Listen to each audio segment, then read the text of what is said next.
Welcome to एके पाठशाला। तो पिला माने आज भिडियो रे आमे तुमर दशम श्रेणी भूगोल एवं अर्थनीति बहिर तुमर अर्थनीतिर द्वितीय अध्यायर द्वितीय पाठ जो रही खाउटी सचेतनता, ये खाउटी सचेतनतार संपूर्ण प्रश्न एवं तार उत्तर आम आलोचना करवा। तो जो मैंने दशम श्रेणी रे पढ़ुछ पिले तुम्हें निहाती एसबू प्रश्नर उत्तर अभ्यास कर, जहाद्वारा तुम्हें जदि सठिक भाव में सब प्रश्नर उत्तर मन रखिपारुछ निहाती तुम परीक्षा तुम्हें जहाँ प्रश्न आसो ताकू तुम्हें लिखिपार। तो चल आलोचना करवा द्वितीय पाठ खाउटी सचेतनतार संपूर्ण प्रश्न उत्तर। तो कौन प्रश्न अच्छे आम देखा। तो पे ये तुम सब प्रश्नावली अच्छी, आम गोटे गोटे कर आलोचना करवा। ता पूर्व मुझे कही रखुच्छी तुम आउ सब विषय जमीक तुम कौन एमआईएल हो, साहित्य हो कि इंग्लिश हो, हिस्ट्री, जियोग्राफी, ये सब हो, यार मध्य प्रत्येक विषय को आम तार प्रश्न उत्तर भल भाव आलोचना करूँ। जदि तुम्हें से सब भिड पाइबा चाहूछ ताहले प्लेलिस्ट को जाओ, चैनल प्लेलिस्ट सबू रही देखी पार। तो चल देखा कौन सब प्रश्नावली अच्छी। फास्ट क्वेश्चन एक नंबर कही निम्नलिखित प्रश्न गुड़िकर उत्तर दियो। कही खाउटी सचेतना कहले कौन बुझ, खाउटी सचेतनतार कौन आवश्यकता रही, खाउटी स्वस्थ होवार कारण गुड़िक कौन कौन, ये भाव में एक नंबर रे तुमर 6 गोटी प्रश्न रही आम गोटी गोटी करी आलोचना करवा। तापर 2 नंबर को जीवा। तो पहले तुमर जो एक नंबर कला जे खाउटी सचेतनता कहले कौन बुझ, आम उत्तर लिखा जे खाउटी माने सेमानकर अधिकार तथा खाउटी मानक प्रति व्यवसायी और सरकार सामाजिक और आईनगत बाध्यबाधकता संबंध में सचेतन होगा सहित बजार कौन से द्रव्य किणवा पूर्व से सबूर गुण मान दर आदि संपर्क में सविशेष जानवा को ही खाउटी सचेतनता कहुए। से भाई ख प्रश्न अच्छे आमर खाउटी सचेतनतार कौन आवश्यकता रही। आम उत्तर लिखा जे बजार द्रव्य और सेवा क्रय कर समय खाउटी माने विभिन्न असाधु व्यवसायी गोष्ठी शोषण शिकार होता। तेणु यही शोषण मुक्त होगापी खाउटी माने सेमानकर विभिन्न अधिकार और कर्तव्य सम्बन्ध सचेतन होगा आवश्यक। परवर्ती प्रश्न देखा आम। परवर्ती प्रश्न रही जे खाउटी शोषित होवार कारण गुड़िक कौन कौन। तो खाउटी माने विभिन्न कारण उत्पादनकारी और विक्रेता मान द्वारा शोषित होता है। से गुड़िक है स्वल्प साक्षरता, अर्थात विकासोन्मुखी देशर खाउटी मान मध्य साक्षरता हार कम थिबारु सेमाने बजार में मिलुवा जिनसर किसम और दर न जानीपारी शोषण शिकार होता। सीमित तथ्य गोटे द्रव्य व सेवार उत्पादन मूल्य और आनुषंगिक व्यय मिसाई ताको केते दर रे बिक्री करा जिवा उचित और द्रव्यर उत्पादन संपर्कित तथ्य गणमाध्यम जरिया खाउटी को जणाई दिया आवश्यक। मात्र आम देशर उत्पादनकारी माने एसबू विषय सविशेष तथ्य प्रदान करना, तेणु खाउटी माने शोषण शिकार होती। आउ गोटे कौन कारण रही खाउटी शोषित होवार जे सीमित प्रतियोगिता। विकासोन्मुखी देश मानकर विभिन्न द्रव्यर उत्पादन अल्प संख्यक उत्पादनकारी थांती, तेणु बजार में उक्त द्रव्यर जोगाण और दर निर्धारण क्षेत्र में सेमानकर एकाछटिया व्यवस्था थाए। यह द्वारा बजार में जिनपतर दर दाम उच्च रहे और खाउटी मानक अजथा खर्च होगाको पड़ी थाए बा खर्चांत होगाको पड़ी थाए।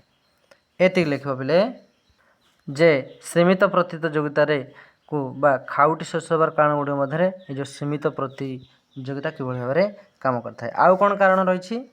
आ गोटे कारण जे सीमित जोगाण, जेतेबेले बजार में कौन ना उत्पादित सामग्री गुड़िकर जोगाण खाउटी मानक चाहिदा मुताबक हो पारे नहीं, सेतेबेले खाउटी माने शोषण शिकार होता। यार सुजोग नहीं असाधु उत्पादनकारी और विक्रेता माने मिलमिशि विभिन्न सामग्री को बेआईन भाव महजुद रखी बजार में उक्त सामग्री कृत्रिम अभाव सृष्टि करते और खाउटी को उच्च दर में क्रय करने बाध्य करी शोषण करते। परवर्ती प्रश्नटी थिला जे सरकार खाउटी मानक सुरक्षा पाई कि कार्य करथांते। उत्तर आम लिखा जे खाउटी मानक सुरक्षा पाई केंद्र सरकार मुख्यतः 3 प्रकार उपाय अवलंबन करछंती, जेमिति कि खाउटी सुरक्षा आईन प्रणयन, आईन प्रयोग और शिल्प विकास क्षेत्र में नूतन कारीगरी नियम अनुसरण। खाउटी मानक सुरक्षा पाई सरकार पार्लियामेंट विभिन्न आईन प्रणयन सह उक्त आईन सरलीकरण पाई थरकु थर संशोधन करिसेंती।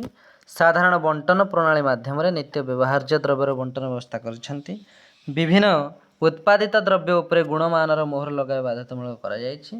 यह छड़ा सरकार जिला राज्य और जातीय स्तर में त्रिस्तरीय खाउटी विवादीय प्रतिविधान संस्था गठन करिसेंती, जेउठारे खाउटी मान निजर अभियोग दाखल करिपारिबे। ଏହି ସଂସ୍ଥା ଖାଉଟିମାନଙ୍କ ଅଭିଯୋଗର ଶୁଣାଣି 3 ମାସ ମଧ୍ୟରେ କରିଥାଏ। ପରବର୍ତ୍ତୀ ମୋ ପ୍ରଶ୍ନଟି ଆମର ଅଛି ଯେ ନକଲି ବା ଦୋହରା ସାମଗ୍ରୀ କହିଲେ କ'ଣ ବୁଝ? ଉତ୍ତରରେ ଆମେ ଲେଖିବା ଯେ ଅନେକ ସମୟରେ ଖାଉଟି ବଜାରରେ ନିଜର ଅଜ୍ଞତାବଶତଃ ସଠିକ୍ ଗୁଣର ଦ୍ରବ୍ୟ ପରିବର୍ତ୍ତେ ନକଲି ଦ୍ରବ୍ୟ କ୍ରୟ କରିଥାନ୍ତି। ନକଲି ଦ୍ରବ୍ୟକୁ ଦୋହରା ଦ୍ରବ୍ୟ ମଧ୍ୟ କୁହାଯାଏ। ଏହି ଦୋହରା ଦ୍ରବ୍ୟ ନିମ୍ନମାନର ହୋଇଥାଏ, ମାତ୍ର ଏଇଥିପାଇଁ ଖାଉଟିକୁ ସଠିକ୍ ଗୁଣ ବିଶିଷ୍ଟ ଦ୍ରବ୍ୟ ପାଇଁ ନିର୍ଦ୍ଧାରିତ ମୂଲ୍ୟ ଦେବାକୁ ପଡ଼ିଥାଏ। ଏହାକୁ କ୍ରୟ କରି ଖାଉଟି ଉପକୃତ ହେବା ପରିବର୍ତ୍ତେ ବରଂ ଶୋଷିତ ହୋଇଥାନ୍ତି। ତା ପରବର୍ତ୍ତୀ ପ୍ରଶ୍ନ ଅଛି ଆମର ଖାଉଟି ବିବାଦୀୟ ପ୍ରତିବିଧାନ ସଂସ୍ଥାର କାର୍ଯ୍ୟ କ'ଣ? ଉତ୍ତରରେ ଆମେ ଲେଖିବା ଯେ ଖାଉଟି ବିବାଦୀୟ ପ୍ରତିବିଧାନ ସଂସ୍ଥା ଗୁଡ଼ିକ ଖାଉଟିମାନଙ୍କର ବିଭିନ୍ନ ଅଭିଯୋଗ ଉପରେ ସେମାନଙ୍କର ଶୁଣାଣି 3 ମାସ ମଧ୍ୟରେ ଦେବାର ବ୍ୟବସ୍ଥା ରହିଛି।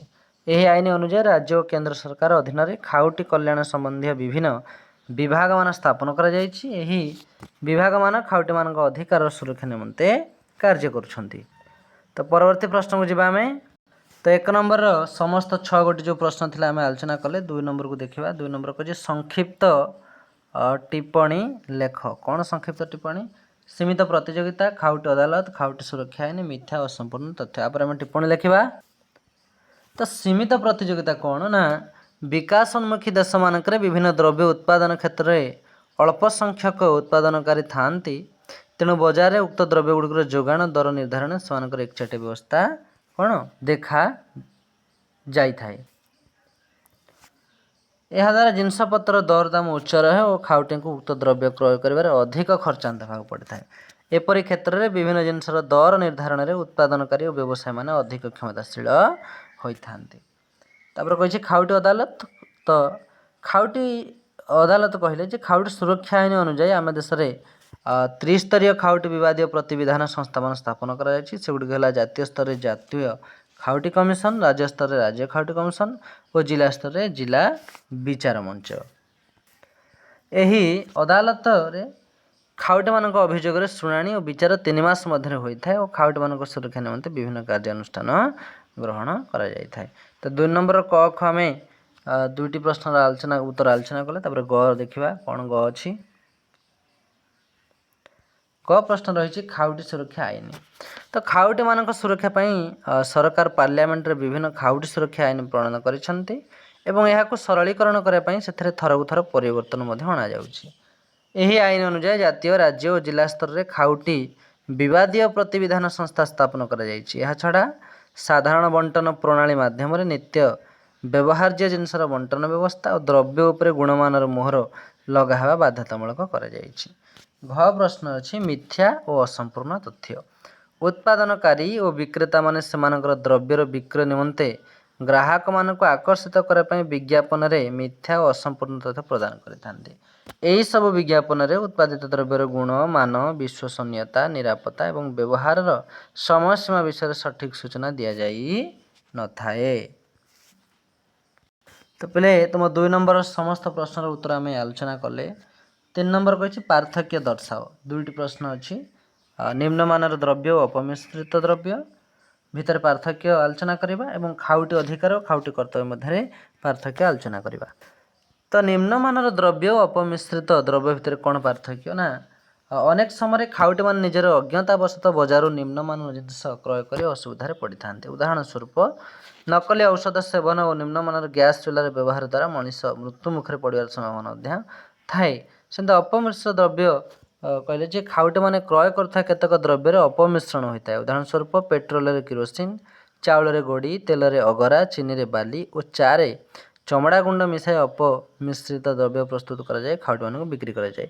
ଏହି ଅପମିଶ୍ରିତ ଦ୍ରବ୍ୟ ବ୍ୟବହାର କରି ଖାଉଟିମାନେ ଅସାଧୁ ବ୍ୟବସାୟୀମାନଙ୍କ ଶୋଷଣର ଶିକାର ହୁଅନ୍ତି। ତ ଏହା ଥିଲା କ'ଣ ନିମ୍ନମାନର ଦ୍ରବ୍ୟ ଓ ଅପମିଶ୍ରିତ ଦ୍ରବ୍ୟ ମଧ୍ୟରେ ପାର୍ଥକ୍ୟ। ଆଉ ଗୋଟେ ପ୍ରଶ୍ନ ଆମର ରହିଛି ଯେ ଖାଉଟି ଅଧିକାର ଓ ଖାଉଟିର କର୍ତ୍ତବ୍ୟ। ତ ଖାଉଟି ଅଧିକାର କହିଲେ ଯେ ଖାଉଟି ସୁରକ୍ଷା ଆଇନରେ ଖାଉଟିର ଅଧିକାର ସମ୍ବନ୍ଧରେ ଅନେକ ତଥ୍ୟ ରହିଛି। ବଜାରରେ ଉପଲବ୍ଧ ହେଉଥିବା ଦ୍ରବ୍ୟ ଓ ସେବାର ଗୁଣ, ମାନ, ଶୁଦ୍ଧତା, ସାମର୍ଥ୍ୟ ଓ ଦର ଇତ୍ୟାଦିର ସଠିକ୍ ତଥ୍ୟ ଖାଉଟିଙ୍କୁ ଜଣାଇବା, ବଜାରରେ ନିଜର ପସନ୍ଦ ମୁତାବକ ଦ୍ରବ୍ୟ ଓ ସେବାର କ୍ରୟ କରିବା, ଖାଉଟି ଅଭିଯୋଗ ଗୁଡ଼ିକର ଶୁଣାଣି ଓ ସଠିକ୍ ବିଚାର ହେବା ଆଦି ଖାଉଟି ସୁରକ୍ଷା ଆଇନରେ ଅନ୍ତର୍ଭୁକ୍ତ।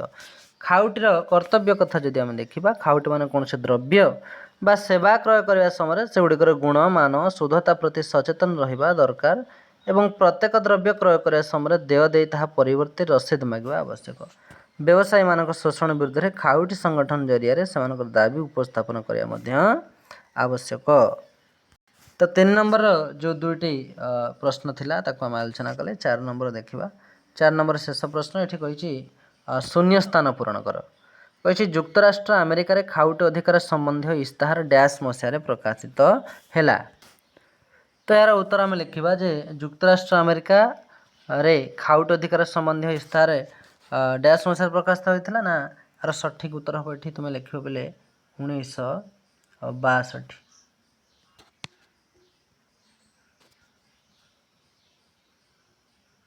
1962 ମସିହାରେ ହୋଇଥିଲା। ତାପରେ ଖ ପ୍ରଶ୍ନ କହିଛି ପ୍ରତିବର୍ଷ ଡ୍ୟାସ୍ ଦିନକୁ ବିଶ୍ୱ ଖାଉଟି ଅଧିକାର ଦିବସ ରୂପେ ପାଳନ କରାଯାଏ। କେଉଁ ଦିନ ନା ମାର୍ଚ୍ଚ 15। ତାପରେ କହିଛି ଭାରତରେ ଡ୍ୟାସ୍ ମସିହାରେ ଖାଉଟି ସୁରକ୍ଷା ଆଇନ ପାର୍ଲାମେଣ୍ଟରେ ସ୍ୱୀକୃତ ପାଇଥିଲା। ଏଇଟା ହେବ 1986। କେବେ? 1986। ତାପରେ ଜିଲ୍ଲା ସ୍ତରୀୟ ଖାଉଟି ଅଦାଲତକୁ ଡ୍ୟାସ୍ କୁହାଯାଏ। କ'ଣ କୁହାଯାଏ? ଜିଲ୍ଲା ବିଚାର ମଞ୍ଚ। କ'ଣ କୁହାଯାଏ? ଏଇଟା ହେବ ଜିଲ୍ଲା ବିଚାର ମଞ୍ଚ କୁହାଯାଏ। ଏଇଠି ତୁମେ ଲେଖିବ ବୋଲେ ଜିଲ୍ଲା ବିଚାର ମଞ୍ଚ। କ'ଣ ଲେଖିବ ନା ଜିଲ୍ଲା ବିଚାର ମଞ୍ଚ ଏଇଠି ଲେଖିବ।